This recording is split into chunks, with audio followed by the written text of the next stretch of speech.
ভারতীয় সেনাবাহিনী প্রধান জেনারেল উপেন্দ্র দ্বিবেদী কদিন আগেও এমন অভিমত ব্যক্ত করেছেন যে বাংলাদেশের সাথে সম্পর্ক স্বাভাবিক হতে পারে শুধুমাত্র একটি নির্বাচিত সরকার এলে তখনই। ভারত বাংলাদেশ সামরিক সম্পর্কটা এই মুহূর্তে কেমন? ভারতীয় সেনাবাহিনী ও সেনাপ্রধানের সাথে বাংলাদেশের সেনাবাহিনী ও সেনাপ্রধানের সাথে কেমন সম্পর্ক তা নিয়ে থাকতেছে আজকের ভিডিওতে বিস্তারিত। বন্ধুরা, বুঝতেই পারছেন আজকের ভিডিওটা কতটা গুরুত্বপূর্ণ একটি ভিডিও, দয়া করে কেউ স্কিপ করবেন না। বেশ কয়েকদিন ধরে বাংলাদেশে চলতেছে সেনাপ্রধান ও সেনাবাহিনীকে নিয়ে নানান ধরনের আলোচনা এবং সমালোচনা। ভারতীয় সেনাপ্রধানের সাথে বাংলাদেশের সেনাপ্রধানের কেমন সম্পর্ক, এইবার এই বিষয় নিয়ে আমরা পর্যালোচনা এবং তদন্ত করে বেশ কয়েকটি খুবই গুরুত্বপূর্ণ তথ্য এবং ভিডিও ফুটেজ পাই, যা আজকের ভিডিওতে সেগুলোই এক এক করে ধারাবাহিক তুলে ধরবো। যদিও আজকের ভিডিওটা কিছুটা লং হতে পারে, তবে আজকের ভিডিওতে জানতে পারবেন বাংলাদেশ সেনাপ্রধান ও ভারতীয় সেনাপ্রধানকে নিয়ে এমন কিছু অজানা গোপন তথ্য যা জানলে আপনিও ইতিমধ্যে অবাক হতে বাধ্য। সেই সাথে আরো জানতে পারবেন বর্তমান বাংলাদেশের রাজনীতির অবস্থা কোন দিকে যাচ্ছে। বন্ধুরা, চলুন ভিডিওতে আজকে আর বেশি কথা বাড়াবো না, সরাসরি আজকে আমরা চলে যাব মূল ভিডিওতে। ভারত বাংলাদেশ সামরিক সম্পর্কটা এই মুহূর্তে কেমন, এই প্রসঙ্গটা নিয়ে আপনাদের সামনে কথা বলবো। ভারত বাংলাদেশ রাষ্ট্র টু রাষ্ট্র, সরকার টু সরকার যদি সম্পর্ক বলেন, একদম তলানিতে সম্পর্ক নেই বললেই চলে। দুই দেশের সরকারের মধ্যে যেসব বৈঠক হচ্ছে সেসব বৈঠক রুটিন বৈঠক।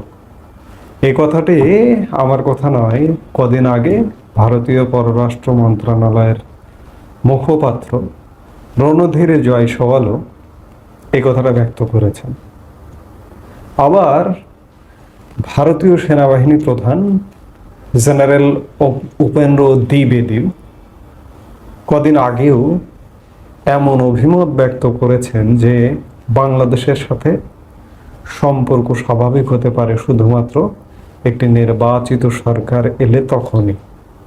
অর্থাৎ বর্তমানে যে একটি অন্তর্বর্তীকালীন সরকার আছে, এটি ভারতের একটি অস্বীকৃত সরকার।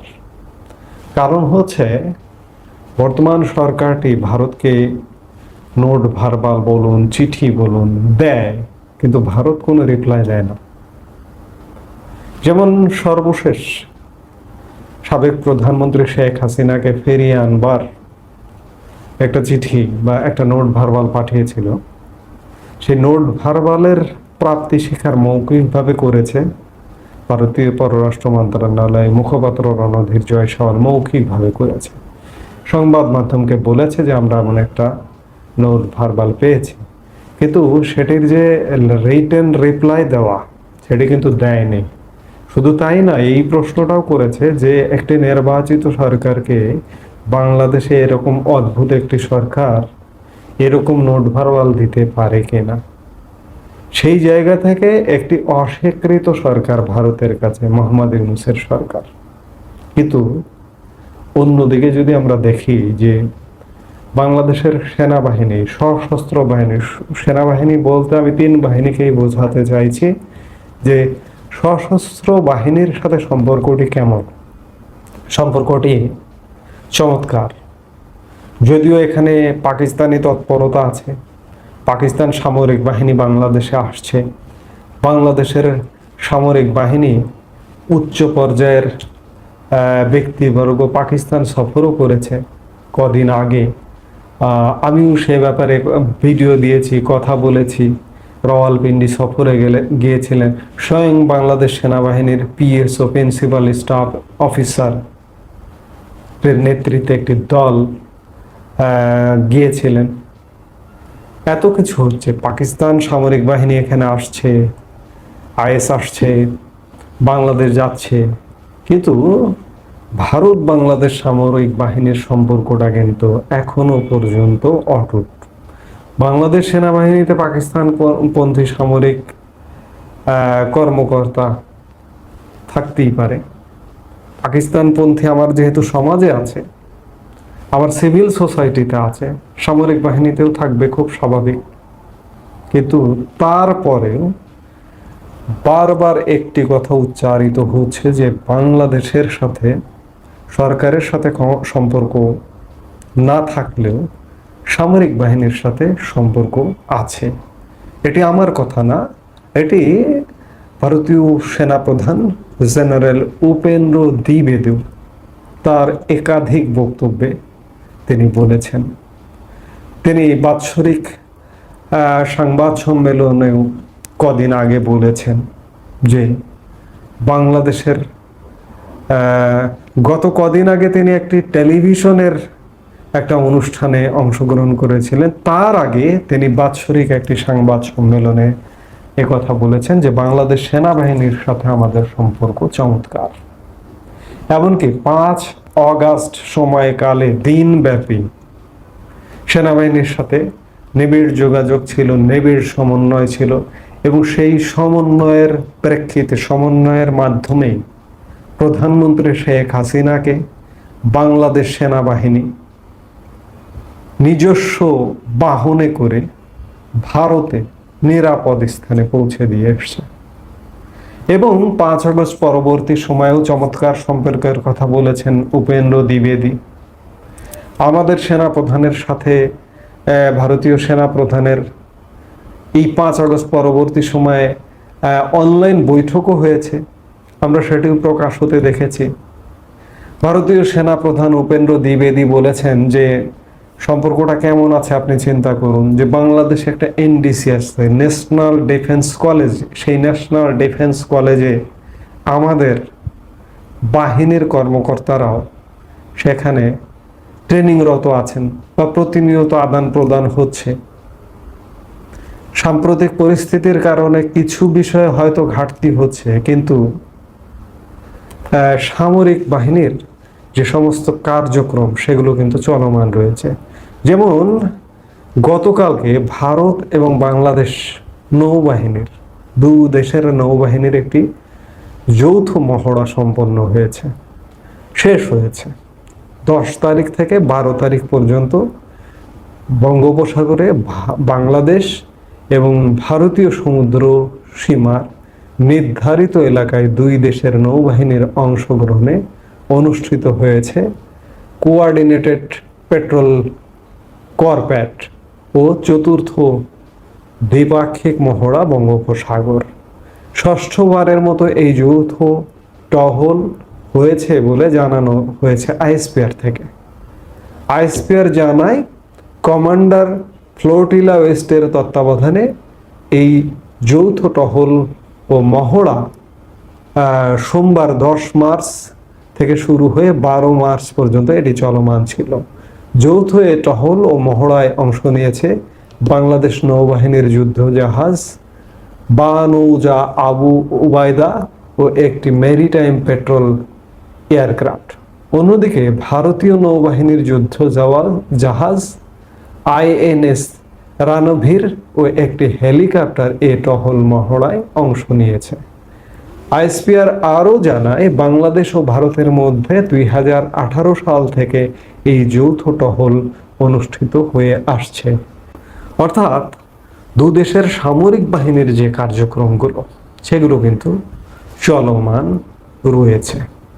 সেই জায়গা থেকে আমি বলতে চাই বা আমরা বলবো যে এত টানাপোড়েন দু দেশের সম্পর্কের রাষ্ট্রীয় পর্যায়ে, সেই জায়গায় সামরিক বাহিনীর সম্পর্ক চমৎকার।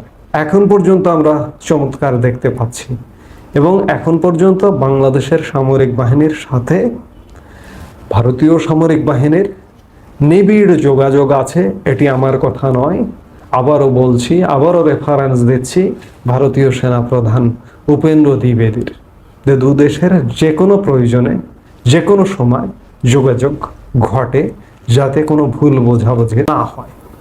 আমি এই জায়গাটাকে আসার কথা দেখছি। যেমন পাকিস্তানের সাথে ভারতীয় সেনাবাহিনীর এক প্রকার মার কাট অবস্থা। দু দেশের আসলে সেই অর্থে দু দেশের সেনা প্রধান পর্যায়েও সেই অর্থে যোগাযোগটাও ক্ষীণ।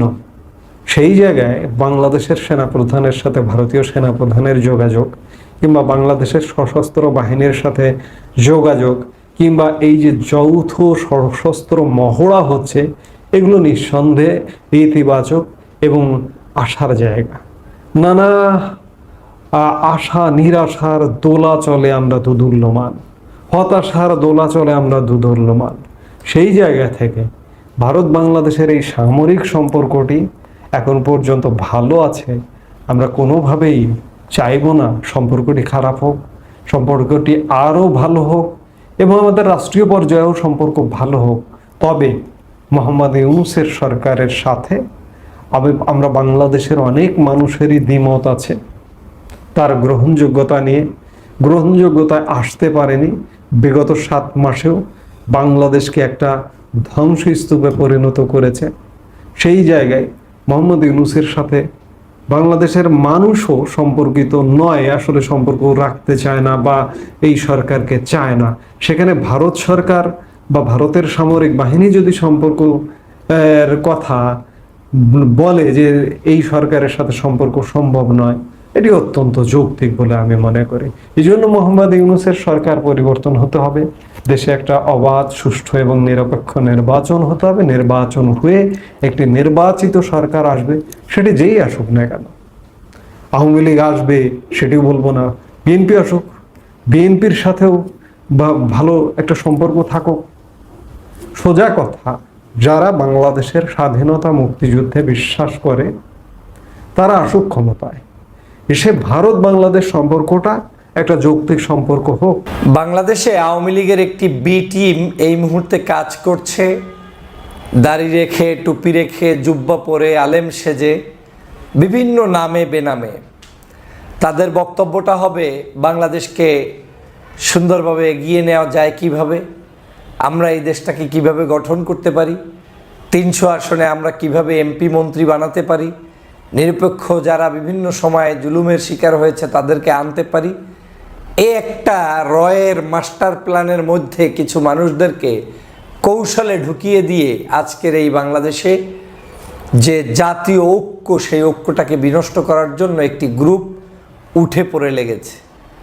তাদের হাতে কেউ নেই, কিন্তু তারা বাহিরে ভিতরে বিভিন্ন জায়গায় বিভিন্ন ধরনের গসিপ ছড়াচ্ছে।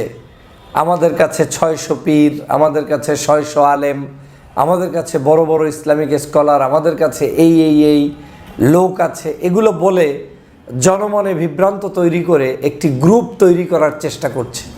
কেন তারা এই গ্রুপটি তৈরি করছে? সেটা হচ্ছে পার্শ্ববর্তী দেশ জানে যে বাংলাদেশের মানুষ দুটি ধারায় বিভক্ত। একটি ডানপন্থী ইসলামী মূল্যবোধে বিশ্বাসী গ্রুপ, আরেকটি এই মুহূর্তে আওয়ামী লীগ হারিয়ে যাওয়ার পরে এই ডানপন্থীর মধ্যেই জাতীয়তাবাদী মূল্যবোধের বিশ্বাসী গ্রুপ।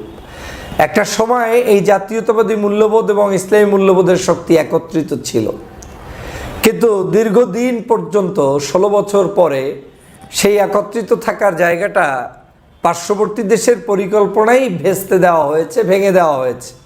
সে লম্বা ইতিহাস। 2013 সালে প্রথম ভাঙার চেষ্টা করা হয়েছে। এদেশে যাতে ইসলামী মূল্যবোধ, জাতীয়তাবাদী মূল্যবোধের শক্তি একত্রে থাকতে না পারে। যদি তারা একত্রে থাকে তাহলে তো এই দেশে যা ইচ্ছা তাই করা সম্ভব না। তাই ঐক্য বিনষ্ট করার কাজটা তারা প্রথম করেছে এবং তারা এখানে 100% সফল হয়েছে।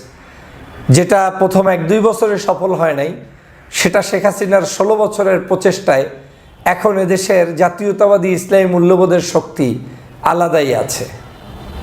বিএনপির জায়গায় আছে, জামাতের জায়গায় আছে, অন্যান্য ইসলামিক দলগুলো যার যার তরিকায় দিনাতিপাত করছে, কাজ করে যাচ্ছে এবং এটাই তাদের পরিকল্পনায় হয়েছে। এই দেশে একত্রে থাকুক, শক্তিশালী হোক, সেটা তারা চায় নাই, কিন্তু উপায় নেই।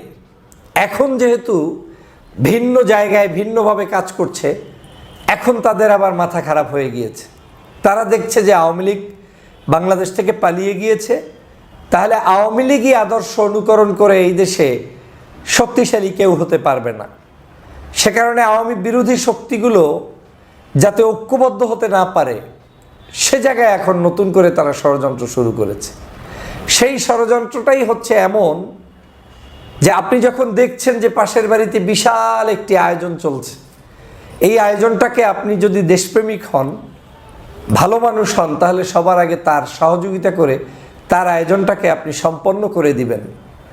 কিন্তু যখন আপনি তাকে আয়োজনে সাহায্য না করে আপনি পাশে আর একটা ডোঙ্গা নিয়ে বসে গেলেন, আর একটা কিছু এখানে করার চেষ্টা করলেন, এবং সেখানে আপনি ভিন্ন ভিন্ন জায়গা থেকে ওই সকল মানুষদেরকেই টেনে হিঁচড়ে এখানে ঢুকিয়ে তারপরে নতুন একটা শেপ দেওয়ার চেষ্টা করলেন, এবং আপনি মুখে আবার বললেন এটাও যে আমাদের বিভিন্ন জায়গায় যারা নিপীড়িত, নির্যাতিত, মানে পদপদবি বঞ্চিত, হ্যাঁ, সে হয়তো ইসলামী দল করেছে, দলের ভালো কোনো পদ পায় নাই, আর একটা কিছু করেছে, ভালো কিছু পায় নাই, এই যে হতাশাগ্রস্ত মানুষগুলো, তাদেরকে অ্যাকোমোডেট করে একটা শক্তি অর্জন করতে চায় কেউ কেউ।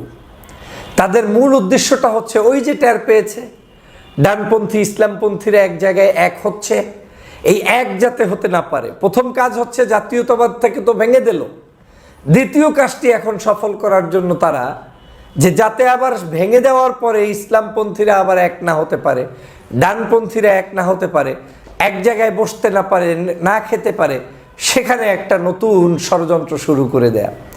এবং এই ষড়যন্ত্রের মূল নাটের গুরুগুলো হচ্ছে মূলত আওয়ামী লীগের সদস্যরা, যারা গত 16 বছর পর্যন্ত ফ্যাসিবাদের কাজ করেছে।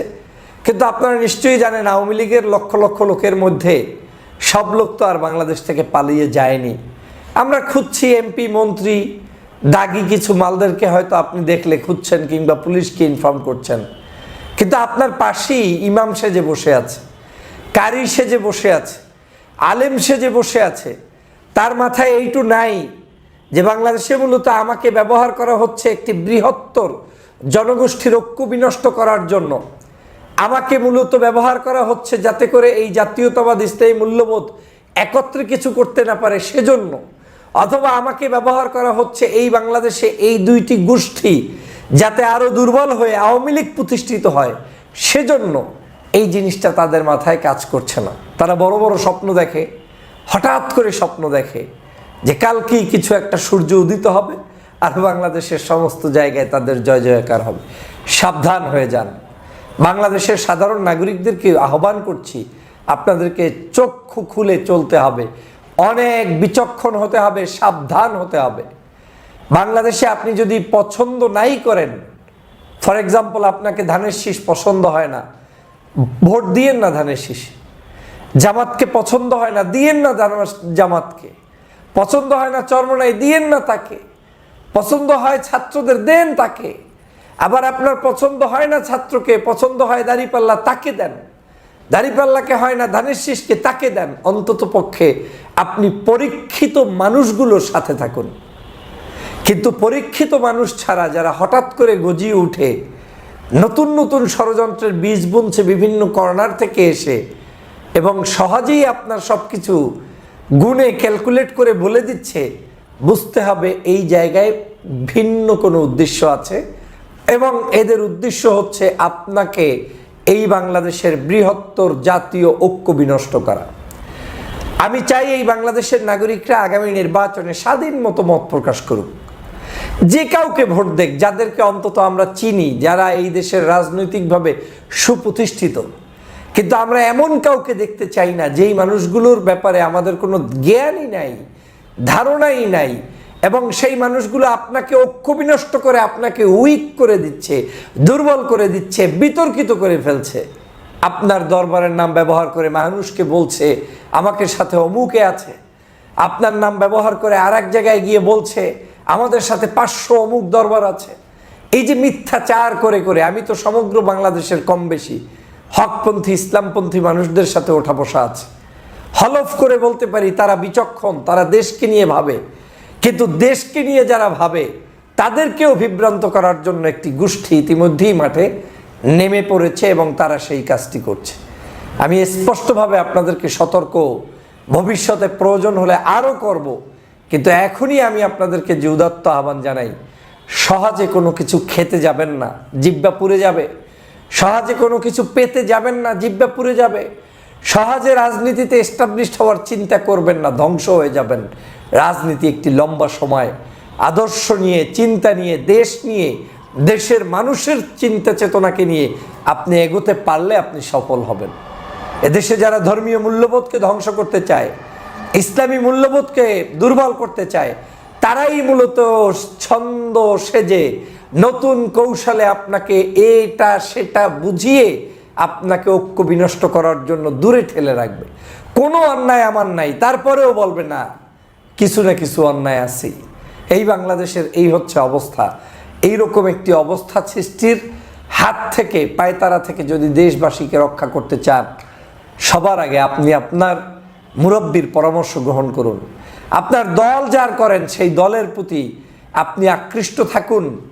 এবং আমি কেন এই কথাগুলো বলছি, আমার কাছে সন্দেহ হচ্ছে আগামী কিছুদিনের মধ্যে এমনভাবে ষড়যন্ত্রের ডানাপানা শুরু হবে, এর মূল উদ্দেশ্যটাই হচ্ছে আপনি যাতে ইউনাইটেড হতে না পারেন, ঐক্যবদ্ধ হতে না পারেন। এই ঐক্য বিনষ্টকারী সকল ষড়যন্ত্রবাজ, ফেতনাবাজ, সে দাড়ি লাগিয়ে আসুক, টুপি লাগিয়ে আসুক, তাবলিগ সেজে আসুক, পীর সেজে আসুক, আর কোনো রাজনৈতিক সংগঠনের নেতা সেজে আসুক, সাবধান থাকবেন।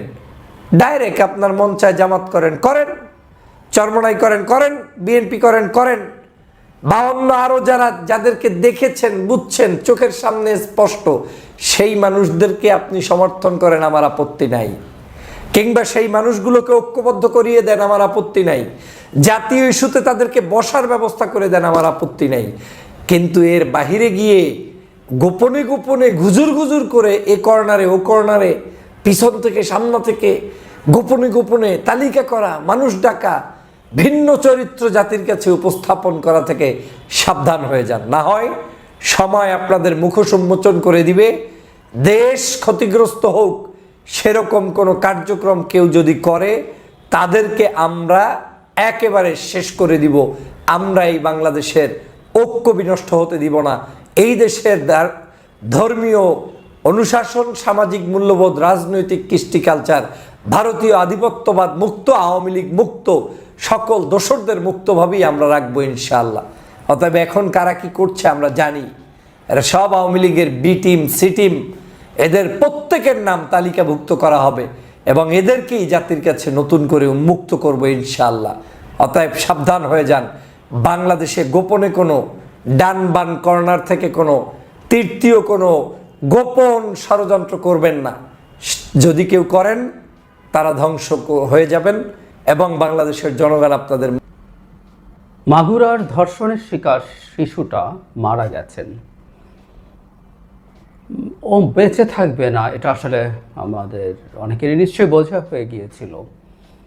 তার যে পরিমাণ ক্ষয়ক্ষতি হয়েছিল ব্রেইনের, এবং আইসিইউতে নেওয়ার পর আমরা ক্রমাগত রিপোর্ট পাচ্ছিলাম সিএমএইচ থেকে, তাতে বোঝা যাচ্ছিল বাচ্চাটা বেঁচে থাকবে না। বা এভাবে কি বলা যায়, ও বেঁচে না থেকে ভালোই হলো, ও মরে গিয়ে বেঁচে গেল একরকম। শারীরিক দিকটার কথায় আসি, তার ব্রেইনে দীর্ঘ সময় অক্সিজেন না যাওয়া জনিত কারণে ব্রেইনের অনেকগুলো অংশ চিরস্থায়ীভাবে ক্ষতিগ্রস্ত হয়েছিল। ফলে ও যদি ফিরে আসতো, বেঁচে আসতো, ওর নানা রকম সংকট এসে থাকতো। এটা একটা দিক। দ্বিতীয়ত হচ্ছে যে বিভৎস ট্রমার মধ্যে দিয়ে সে গেছে, ফিরে আসার পর কেমন হতো তার জীবন, এসব প্রশ্ন আসে। এবং আমরা এমন একটা সমাজে বাস করি যে সমাজে একটা সময়েও পরও যে কোনো সময় আমরা ধর্ষণের জন্য নারীকে ব্লেম করি। অবশ্য টিপিক্যাল যে ব্লেমিং সেটা হচ্ছে ও বেপর্দা চলছে, ও মাহরাম ছাড়া বাইরে গেছে, সেটা এই 8 বছরের শিশুটার ক্ষেত্রে হয়তো প্রযোজ্য না। তারপরও এই ধরনের ঘটনার শিকার একটা মেয়ে স্বাভাবিকভাবে সমাজে স্বাভাবিকভাবে ফিরে আসা সম্ভব হবে কিনা, গুরুতর, মানে খুবই গুরুতর প্রশ্নের ব্যাপার। আমাদের সমাজটাই এরকম এবং খুব ইন্টারেস্টিং। এটা নিয়ে একসময় অনেক কথা বলেছি, লিখেছি। আমরা ধর্ষণ শব্দটা ব্যবহার করতে না গিয়ে সকল কিছু ইউফেমিস্টিক শব্দ ব্যবহার করি। তাতে এমন শব্দ আছে যেটা আদতে যিনি ধর্ষণের শিকার হয়েছেন তাকেই ব্লেম করার মতো, তারই ক্ষয়ক্ষতি হয়ে গেছে, এরকম সম্ভ্রমহানি করেছেন। মানে আমরা কথ্য ভাষায় গ্রামে বলি ওর ইজ্জত লুট করেছে, ইজ্জত লুট হয়েছে ধর্ষণ করার ফলে। কারো সম্ভ্রমহানি হয়, শ্লীলতাহানি হয়। একেবারেই মনে করি না, তাই না?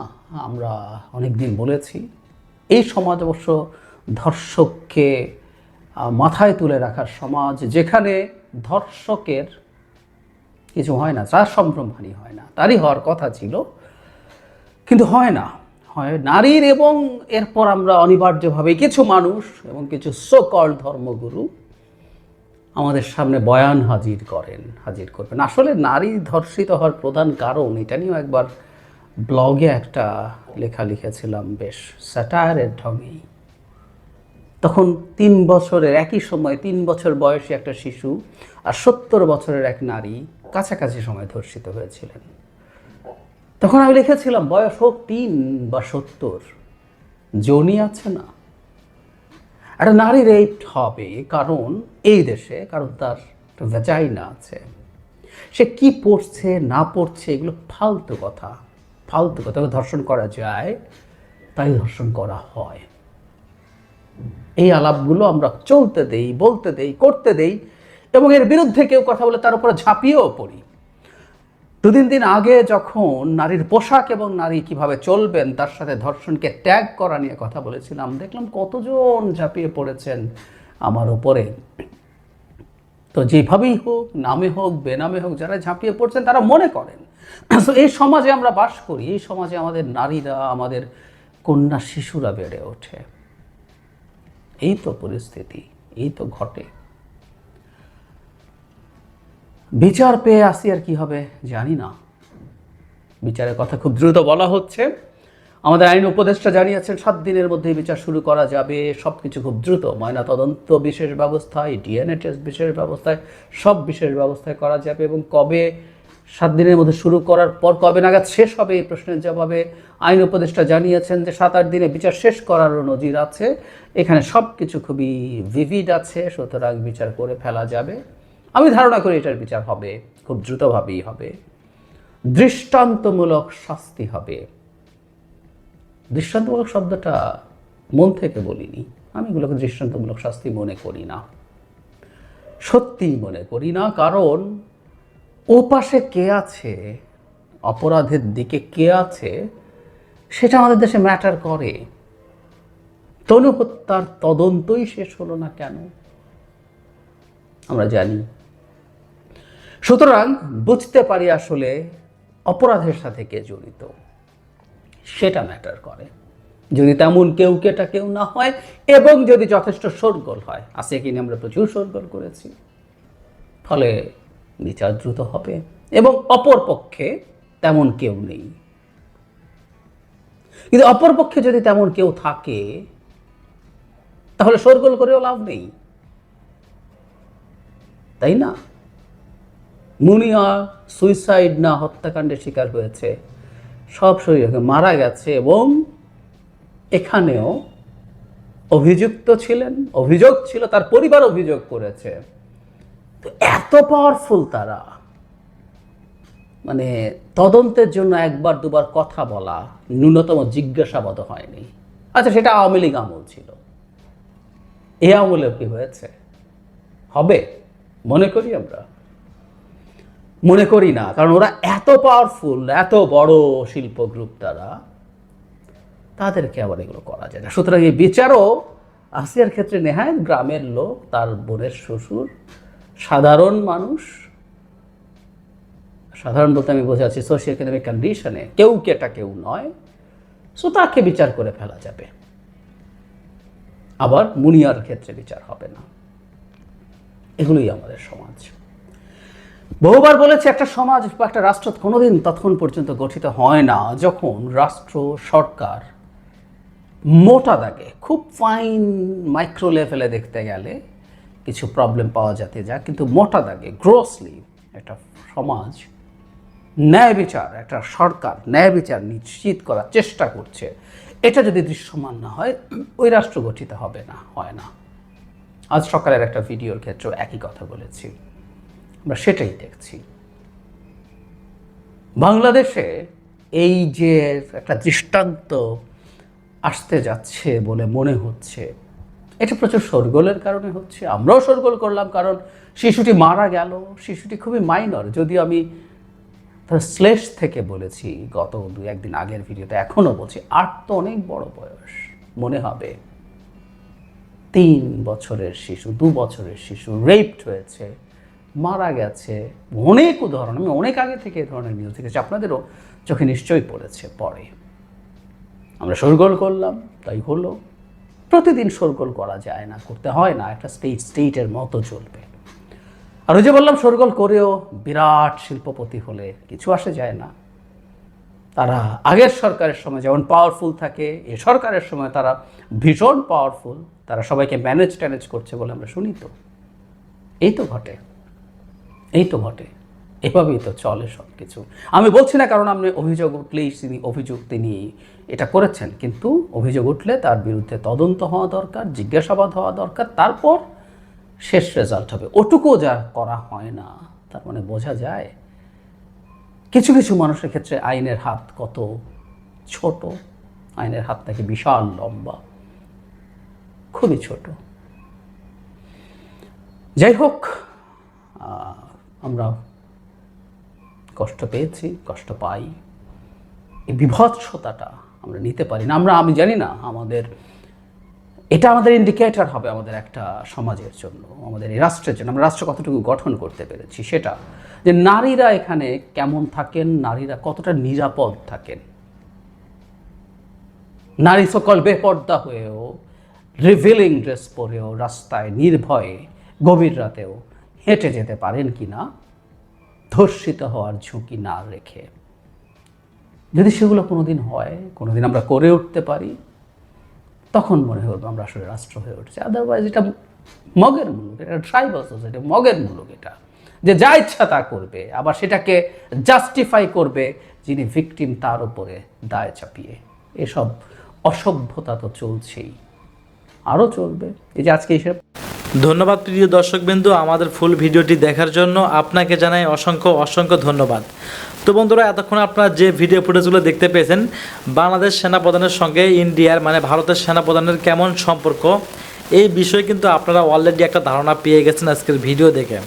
প্রিয় দর্শক শ্রোতা, আমাদের আর নতুন করে কোনো কিছু নিজস্বভাবে বলা নাই, যা আপনারা ইতিমধ্যে বুঝতে পেরেছেন ভিডিও দেখে। আজকের এই ভিডিওটি নিয়ে আপনাদের কী মন্তব্য, বাংলাদেশ সেনাপ্রধান এবং ভারতীয় সেনাপ্রধানকে নিয়ে আপনাদের কী মন্তব্য, অবশ্যই কমেন্ট বক্সে কমেন্ট করতে ভুলবেন না। আর হ্যাঁ, এমন নিত্য নতুন আপডেট খবর সবার আগে পেতে চাইলে এখনই আমাদের এই পিচ্চি সাকিব ইউটিউব চ্যানেলটি সাবস্ক্রাইব করুন। ধন্যবাদ।